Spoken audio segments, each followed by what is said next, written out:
Hello, my dear friends. I am Prashant Mavani, and I warmly welcome all of you to StudyIQ. Let's see what we have got in PIB today. Today, we have to go through many important cabinet decisions, and these decisions are important for your mains examination, for your prelims examination, and the most important one that we have on our table today is Pradhan Mantri Annadata Aay Sanrakshan Abhiyan. It is associated with farmers, or you can say agriculture, and we are all aware about this thing that 50% plus population of our country is engaged with agriculture, and decisions that are taken for the betterment of our farmers or for our agriculture becomes a very important national, you can say, topic, as well as a very important topic for your examination as well. Now, this Pradhan Mantri Annadata Sanrakshan Abhiyan, or ASHA as it will be known as, PM ASHA, a light was thrown on this topic during this announcement of union budget. At that point of time, Finance Minister talked about 150% MSP, that is minimum support price guarantee.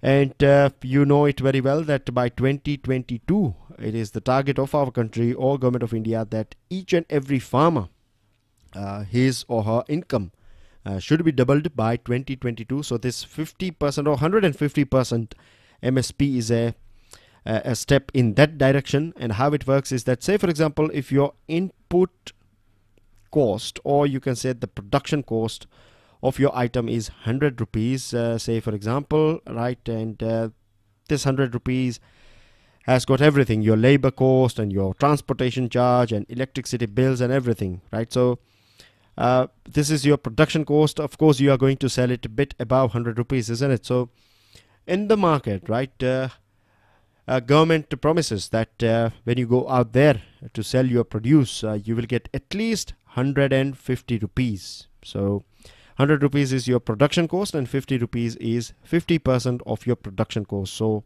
you will get 150% in this sense.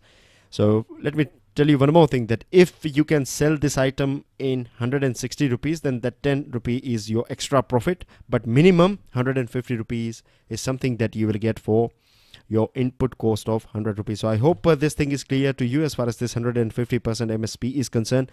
Now, one of the main aim of this PM ASHA is to ensure that remunerative prices to farmers for their produce, as announced in the Union Budget of 2018, is provided. Under this ASHA, we have three things. The first one is price support scheme. So physical procurement of pulses, oilseeds and copra will be done by central nodal agencies along with state governments. Central government is going to bear procurement expenditure and losses due to procurement up to 25% of production. Second one, and the most important one again, is price deficiency payment scheme, PDPS. So this will cover all oilseeds for which MSP is notified.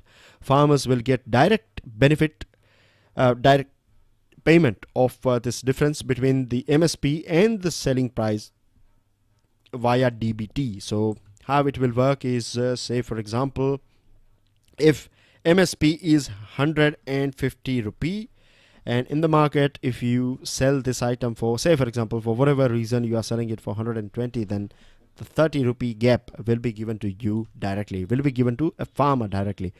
And the third one is pilot of private procurement and stockist scheme, PPPS, participation of private sector in procurement operation to be piloted. For oilseeds, states have the option to roll out the scheme on pilot basis in selected districts or APMCs. That stands for Agriculture Produce Market Committees, involving private stockists. So private companies will be roped in. So this is going to be a good experiment for all of us. If we succeed in this thing, then this will be carried on to other parts of our country as well. Agriculture Minister has termed this PM ASHA as a pro-farmer scheme, and if this PM ASHA is implemented properly, and if all these three things that we have discussed, PSS, PDPS and PPPS, if all these three things are working in sync with each other, then we are going to see a new future for our farmers, of course. So that's everything, dear friends. And now, before moving on to another item, I would like to inform all of you that up to 50% discount is available on our pen drive and tablet courses. And this is going to last till 23rd September only. So make the most out of this discount. With this, you can download the PDF of today's lecture from my Facebook page and from my Twitter handle. I will share it on my these two social networking sites, as well as you will get it from our official Telegram channel as well.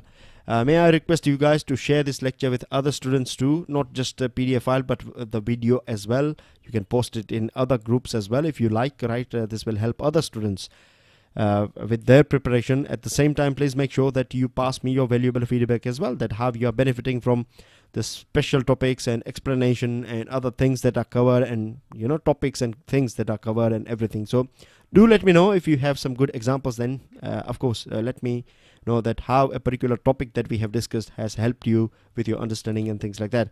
With this, dear friends, the second important decision that is taken by Cabinet or Cabinet Committee on Economic Affairs is that we have some 13,675 kilometers of unelectrified routes, rail routes in our country. And we are going to convert all these broad gauge routes. We are going to electrify all of them.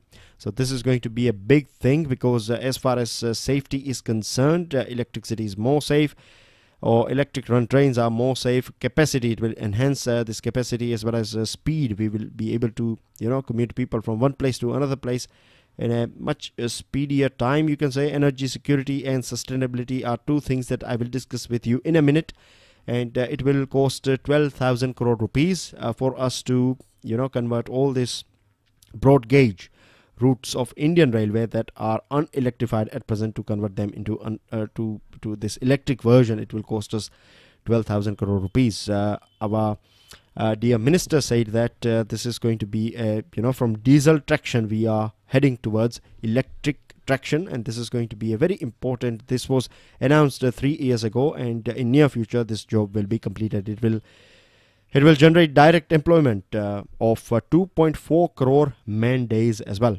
Now, throwing some light on this energy security and sustainability. A couple of days ago, we were talking about these EVs, and we talked about this thing that if we are producing this electricity or the fuel for electricity generation, if it is fossil, then it is not going to be that helpful for us, because 80% of our energy requirement is coming from other countries, or we import, right, fuel and other things.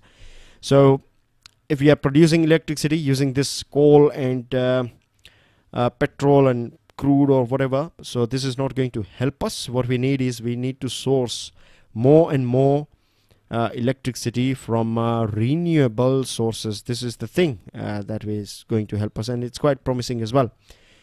So it's going to be green as well. At the same time, the less reliance we have on this imported fuel, the better it is for us, because we spend hard-earned forex reserve, or you can say because of this bill. And what's going on at present. Iran issue is going on.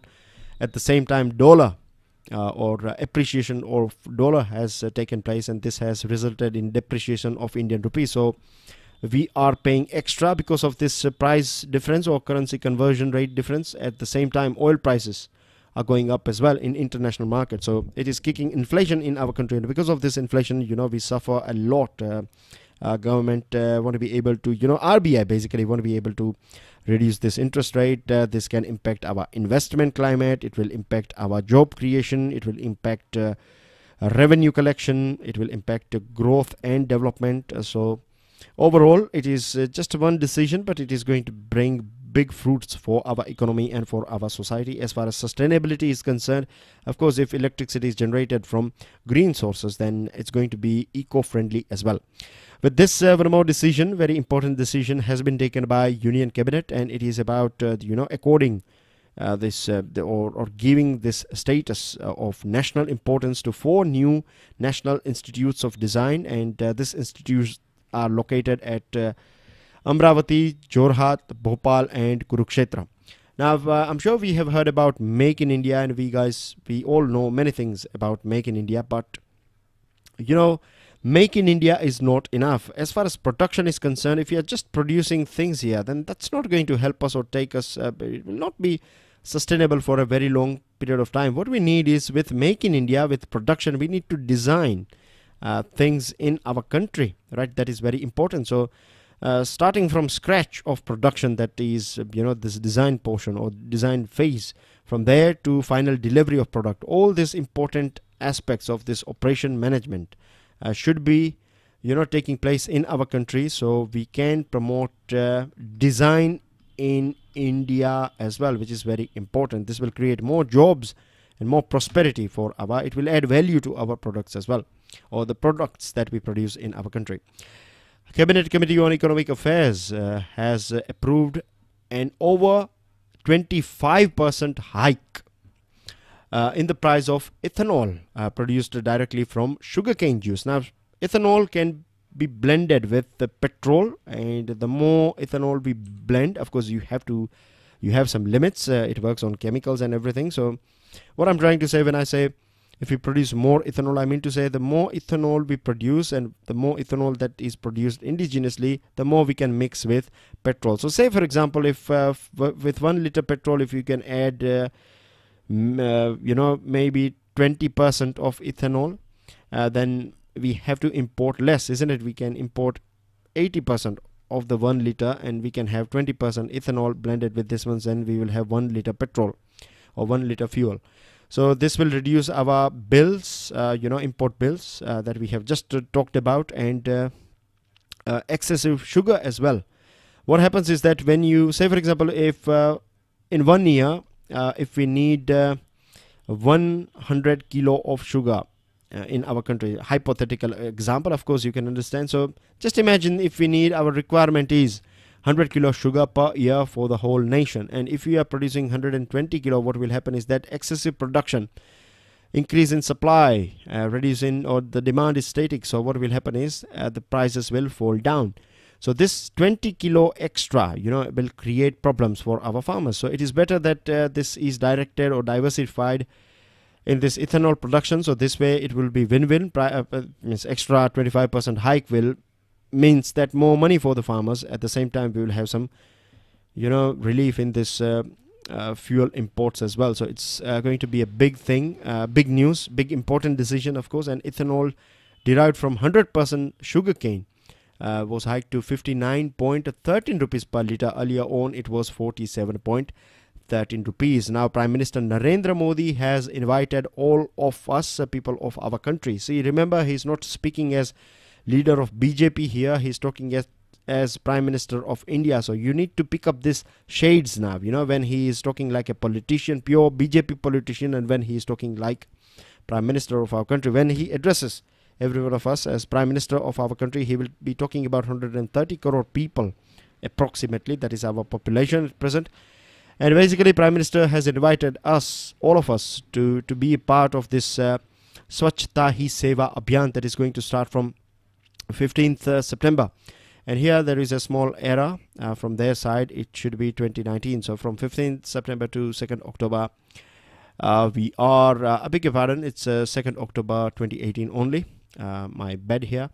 So for between this period, everyone will contribute man hours, and we'll do everything, whatever we can, to make sure that our surrounding is clean. And you can see here, Mr. Bachchan is also appealing all of us to, get together on this Saturday, upcoming Saturday, that is 15th September at 9:30 a.m. This Swachhta Hi Seva, or Cleanliness is Service, will be launched. And our dream is to create a clean India that is free of so many diseases, because this filthiness or this lack of cleanliness is one of the main reason, or it's a breeding ground for all these diseases. And as per WHO, World Health Organization, we can save 3 lakh lives if we are able to achieve this target under this Swachh Bharat Abhiyan as far as toilet creation is concerned.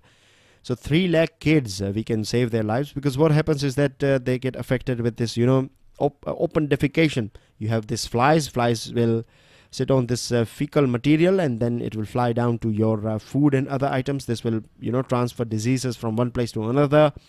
And because of this thing, food poisoning and other sort of diseases do take place in our kids or children, and then they are affected with this vomiting and lack of nutrition or nutrition. They will lose nutrition. It will be expenses for their poor families and other things. So eventually it leads to malnourishment or malnutrition. And this is one of the main culprit that is killing us. So in this term, or if we look at it from this perspective, then it is a very important mission for all of us. The other thing is, if we talk about tourism sector, this is one of the main reason why, because of lack of cleanliness, right? We are missing big opportunities here, big opportunities in terms of ideas, in terms of democracy, in terms of economy as well, because the more tourists we have, the more money we will make, isn't it? And our country has this huge potential because of this sheer diversity that we have in our landscape. In the north we have Himalayas, and come down a little bit on this southwestern side, what we find is a desert of Rajasthan. We have plateau areas, and we have this coastal area as well. We have islands, Andaman and Nicobar and Lakshadweep Islands and everything. So you name it and we have it. So we have this huge potential. We have this history as well, 5,000-year-old history is here. We have some ancient sites here in our country. So I can go on and on when we talk about tourism and this potential. But the thing is, a small country like Singapore is beating us in terms of number of tourists visiting per year. Can you believe this thing? A small city state of Singapore is far ahead from us as far as this tourism is concerned. So here we are missing a big economic opportunity. And you know that with tourism industry, you will see, you can say, a sort of a boom in a manufacturing industry because of these vehicles and other items. It will create more demand for textiles and clothes, where you find most people in rural area are working in. Then you have huge potential for hotels and other things that can provide formal jobs for our youngsters. So this is one of the reason, you can say, read between the lines as far as this Swachhta Hi Seva is concerned. And moving on to another item, it is about Ayushman Bharat. Prime Minister Narendra Modi today said that country's people, poor people particularly, will get benefits of this Ayushman Bharat program, which will be rolled out on 25th September this month, and it is going to provide insurance to 11 crore poor and vulnerable families.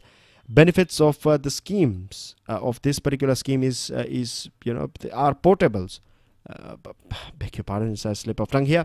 Benefits of the scheme are portable across the country. That means, say for example, for whatever reason, if you are from Maharashtra and if you are in Bihar for business or for tourism purpose, and if you are not well over there, then as well you can visit a government hospital or empaneled private hospitals, and then you can get all this treatment. You will be covered by this 5 lakh rupees insurance that is given to per family per year. So it's going to bring health and happiness, and it will reduce out-of-pocket expenses for so many families of our country. Finance Minister Arun Jaitley has clarified this thing. He has said that he has never ever given any sort of appointment to this fugitive businessman called Vijay Mallya. Vijay Mallya is in UK at present, and he has claimed that when he was leaving the country, before that he had a word with the finance minister, but finance minister said that whilst he was walking in the corridor of parliament at that point of time, Vijay Mallya bumped into him and he was offering something, but finance minister, as per his statement, has said that he clearly said that if you want any deal, then you have to go through with legal process, that's all. And so that's a false claim, you can say, that Vijay Mallya is living on our finance minister.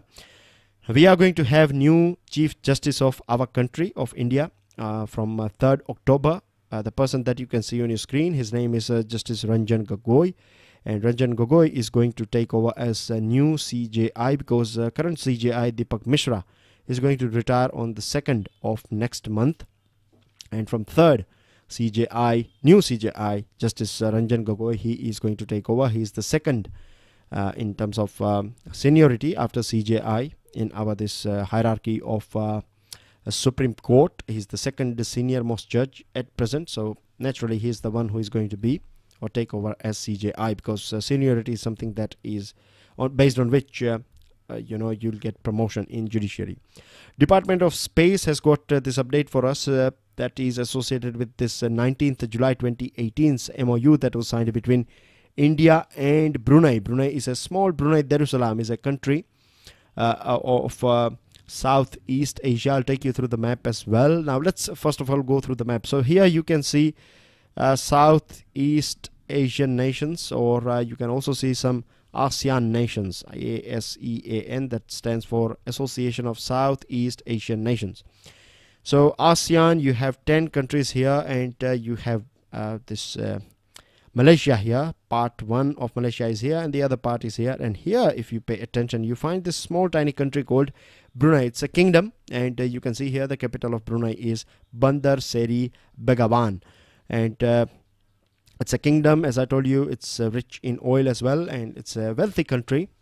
And together, we have decided that we are going to take our partnership to a new level in terms of space, in operations of telemetry, tracking, telecommand stations, space research, science and applications, and all these things. So we would be able to share our experience and expertise with Brunei, and we would be able to utilize this ground station facilities in Brunei, and this will help both of us. So that's everything in with this Brunei update. Moving on to Ministry of Culture, a very important update that I have got. I believe that you may find one question on this thing directly. Now, Archaeological Survey of India has discovered a hoard of 254 copper coins in this Khirki mosque that is not far from Delhi, and this mosque was built by Prime Minister of Firoz Shah Tughlaq. Tughlaq was of course, you can say Sultan of Delhi between 1351 to 1388, and his Prime Minister Khan-e-Jahan Junan Shah is the one who built this mosque. The picture is on your screen. This is the mosque that was built by this Mr. Shah here, and back in 2003 we got 63 coins from the same place. Now we have got more than 200 coins, so it's going to be a big achievement. And they ask you this type of questions as well, because this particular update is part of current affairs, of course, but at the same time it is part of history as well. So you may expect a question on this finding. Just in case if you find a question, remember Khan-e-Jahan Junan Shah was Prime Minister of Firoz Shah Tughlaq, and these coins are made up of coppers, of course, and the name of the mosque is Khirki Mosque. Moving on to another item, dear friends, Ministry of Tourism again here on our table, and it is about India and Malta. Together we have, we are going to sign an MOU, because in near future our Vice President, that is Sri Venkaiah Naidu, he is going to visit this country called Malta, and Malta is located here in Mediterranean Sea from Sicily, that is part of Italy. If you come down a little bit in the southern side, you find this tiny island nation here called Malta. The capital is Valletta. So our Vice President is going to visit Valletta or Malta in near future, and during his visit we are going to see that both the nations are going to sign this MOU in this field of tourism, and this will encourage the quality of destination of tourism industry in both countries. It will increase domestic as well as you can say not domestic, but basically tourists from India heading towards Malta, and Maltan people heading towards India for tourism purpose. So this is again a thing that is on the card. The third one is about human resource development in tourism and travel related industries, and IT technology and development of sustainable tourism, and all these things will be discussed during this visit of our Vice President to this country, tiny nation called Malta. So that's everything in today's discussion, my dear friends, and please make sure that you pass me your valuable comments. I have decided that I'm going to, in near future we are going to catch up with this date. So we are a bit short in date at present, so or behind a little bit from our schedule, but as you can see that I have covered nearly 15-20 days now. I'm giving you double lectures in terms of length as well. They are 25 minutes on an average, which is not bad, of course. So now on, in near future, once we catch up with these dates, I am going to keep this video lecture somewhere between 15 to 17 minutes, and I am going to add more items, like I'm going to add map based questions, I'm going to add MCQs, I'm going to add some other interactive things that will help you with your understanding and other things. So do let me know about the things with PIB, how much it has helped you, special topics, how they are going to help you. Of course, when we catch up with this date, we are going to start again, resume this special topics as well. So that's everything in today's discussion, dear friends. Thank you very much, and make sure you share this lecture with other students. I'll see you all soon. God bless you all. Jai Hind.